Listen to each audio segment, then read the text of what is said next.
All of the information we covered today is on our website at foundation.otc.edu/FAQ. And you are also welcome to contact the foundation with any questions you have. To get your thank you note to us, we ask that you would mail it to the foundation printed on the screen or interoffice it from the front desk at one of the other OTC centers. We ask that you write your thank you note on stationery or thank you card, not using email or a Word document or notebook paper, unless purchasing thank you note or stationery is a hardship for you financially. Thank you guys for coming. We are proud of all of our scholarship recipients. We want you to know that the goal of our donors, the foundation doesn't give you money. Donors in the community gives money to OTC to help you guys. And our job is to help those donors help students. So that's our role. So we work really hard to find really what we call deserving students who have financial need, students who need support and who will do really well with the support. So you all have been reviewed by scholarship committee members. You've gone through the application process and selected. So the foundation believes in you, the donors believe in you, OTC as a whole believes in all of our students, but we really want you to know that we're here for you and support you, and the goal of these is to share information so that you don't have any confusion about your scholarship, and so that you know who to ask, know that we're friendly faces, and that we're here when you do run into issues, because not everything always works smoothly with your financial aid package, which hopefully you haven't experienced and never will, but sometimes they're confusing hiccups. So I am going to grab the clicker. I'm Cray Allred. I'm the operations coordinator for the foundation. I've got with me Kristen Bowers and Sarah Bargo. Our executive director, Amy Bacon, is not here, but she is our supervisor and runs the whole show. So just to break down what we'll be going over for this orientation, we'll talk about just kind of the nuts and bolts of scholarships, what a scholarship is through the foundation, how it works for you, the student. We'll talk about the donor reception event, which comes up in the spring. We do that once a year, and what that will look like. We will then talk about thank you notes, how to write a thank you note. For those of you here, we will pass out the materials you need to write a thank you note, so you can go ahead and get that out of the way to the donor. And then, of course, we're here for any questions you might have today, or if you think of them after the orientation as well.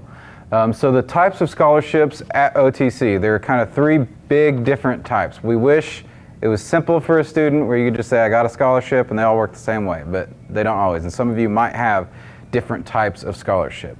If you have a foundation scholarship, that's what I was talking about earlier. Those are donated gifts from businesses, individuals, other organizations in the community that have given OTC money as a charitable gift. So that's what you have if you have a foundation scholarship.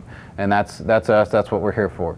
There are also institutional scholarships, which are handled through financial aid, and that is the college itself basically waiving tuition, right? Giving you a break on your bill. And so that's not actually money coming from outside to you, that's the school saying, you get this set amount off for this semester.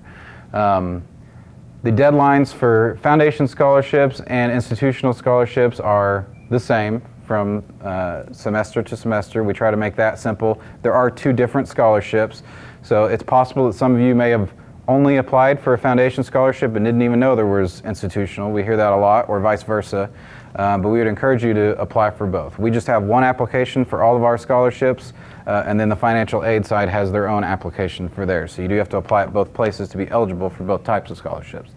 There are also external third-party scholarships, which would be like your local church or the Lions Club or Dr. Pepper or whatever, selecting you as a scholarship recipient outside of OTC, right? And those just go right to student account services. So those are really not selected by OTC, they're not managed by OTC, it's just a check or a cash gift that some other business group, even an individual says, I'm going to pay this student's way, or this amount of their way, and they just work with student account services on getting that applied to your bill. And no one at OTC really does anything about handling the timing or anything like that other than getting it to the right place for the right student. Just so you know, foundation scholarships don't affect your financial aid. Okay, so if you apply for financial aid, say you get a Pell Grant or a loan, or you get an institutional scholarship or things like that, foundation scholarships are kind of outside of that. They don't affect what you qualify for as far as financial aid goes. Now, what you get in financial aid might influence which scholarships you're eligible for, but if you ever get a scholarship, it's not like you then need to go adjust your FAFSA or anything like that. You're good to go. Your financial aid is kind of a lockbox that whatever we do doesn't really affect, so you don't have to worry about that. And I got ahead there a little bit, but a foundation scholarship only applies to your student account. So we're not going to ever present you with a check or anything like that. It'll go in the OTC system to your student bill. And then there's what we call refundable or non-refundable scholarships. So a refundable scholarship is if your bill is paid by financial aid or other scholarships, and there's an additional amount of scholarship above your bill, then you get that as cash to you. A non-refundable scholarship, that doesn't happen. It's only going to pay for what you owe, right? What you don't have paid for. And if you've paid out of pocket for anything and then a scholarship applies, it'll pay for that too, regardless if it's refundable or non-refundable. So most of our scholarships do refund. I can't speak generally to everyone sitting here. You might check with me to be sure. Most of our scholarships, if it's a $500 per semester award, almost all of those, I can tell you, refund. So if you see that, well, I only owe $300 and I have a $500 scholarship, that $300 will go and pay for your owed amount, and then at the end of the semester I'll have $200 that'll just go to my bank account or my smart card or however you have that set up. The way the process works is you'll see once the scholarship is processed to you, you'll see it in your anticipated aid, and then once the semester is underway now for 2-3 weeks, the first transmittal happens where the money will actually, instead of just being anticipated, it'll actually apply to your bill. And then if there is that extra amount to be refunded, that actually goes to your whatever payment method you have, like I said, bank account, smart card. That's at the end of the semester. After the final day to drop has passed, then that refund amount will then go to you. So that's the timeline for that. Requirements for your scholarship: you have a scholarship for this semester. You're not going to lose out on it based on how you do this semester, if you change programs or anything like that. You met the criteria to have it, and it's yours for the semester. The ongoing criteria for our awards: a lot of our scholarships will renew from fall to spring. So if you have it in the fall and you keep your same GPA, or at least the level of GPA you needed to get it, you stay in the same program, you take the same amount of classes, those kind of things, then that scholarship's going to apply to the next semester. And that just depends on a case by case. Some scholarships are just 2.5 GPA, that's all you need. Some are, you're in the Allied Health program, and you can look up some of that information on your scholarship with some links we'll provide, and you can always ask us too. Having said that, we do encourage you, even if you are 100% dead set sure I'm going to get a 4.0 GPA, I'm not going to drop, or I'm not going to change programs, I'm going to take full-time classes, and this is my track, it's probably a good idea, just in case, to go ahead and apply for spring scholarships in case something changes, right? In case you do, some wild thing happens and your GPA takes a little bit of a hit, or you decide you're going to change programs or change your course load, things like that, then rather than just losing the scholarship you would have got in the spring, you'll then be reviewed for other spring scholarships that'll be available. So we encourage you to do that. The other requirements, which are what we'll talk about next, are basically attending these kind of functions, getting a thank you note into the donor, which we'll talk about today, and then attending that donor reception in the spring. So I'm going to talk about the donor reception. And so some of you have gone before Some of you will be new. It's actually going to be Wednesday, April 7th from 5:30 to 7 at the Old Glass Place, which is on St. Louis Street.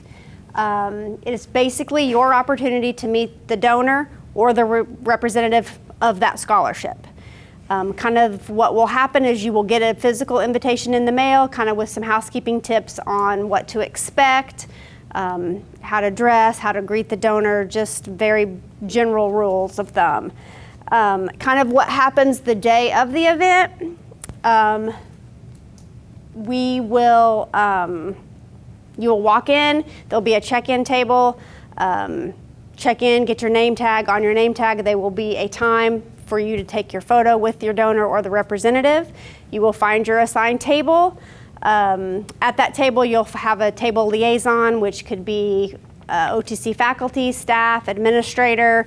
They're kind of placed at that table to kind of help facilitate conversations between you and the donor so it's not just awkward silence. But it's your opportunity to say thank you, kind of how the money has helped you, kind of your plan going forward.